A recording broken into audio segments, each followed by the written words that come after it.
Assalamualaikum warahmatullahi wabarakatuh. Nama saya Muhammad Khairul Hisham bin Muhammad, Kad Matrik 13 DKA 23F 2007.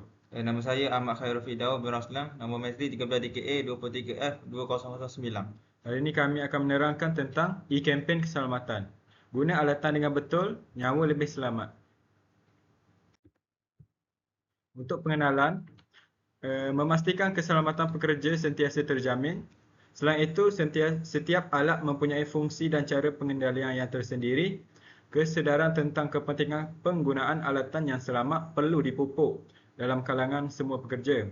Yang terakhir ialah bertujuan untuk mendidik serta mengingatkan bermula daripada sikap berhati-hati dan penggunaan alasan yang betul.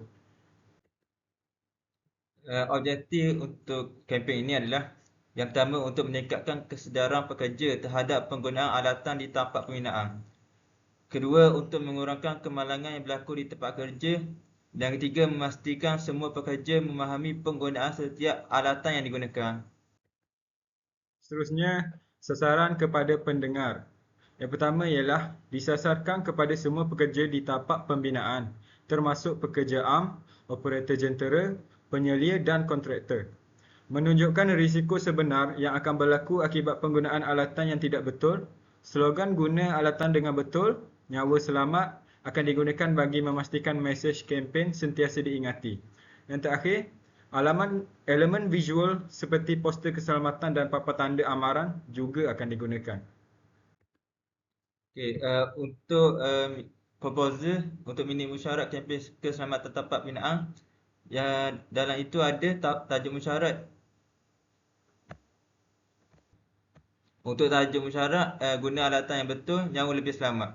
Tarikh pula akan diadakan pada untuk musyarat pertama, tarikh 15 Disember 2025. Masa 10 pagi sampai 12 tengah hari. Tempat di bilik musyarat pejabat. Dia akan membincangkan isu-isu agenda musyarat, perkara berbangkit dan perbincangan. Seterusnya, carta organisasi dalam syarikat. Untuk yang pertama, Encik Khairul Fidaus, iaitu sebagai pengarah ataupun pengurusi. Seterusnya, Encik Khairul Hisham sebagai ketua penjelas program. Puan Ariana pula pegawai keselamatan dan kesihatan pekerjaan. Puan Nadia sebagai setiausaha dan yang terakhir Encik Khair sebagai wakil pekerja. Untuk kesimpulan daripada kempen ini adalah kempen keselamatan ini menekankan bahawa penggunaan peralatan dan mesin di tempat pembinaan.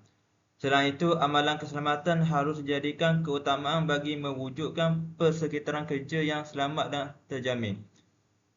Terakhir, saya berharap kempen ini dapat menyedarkan pekerja.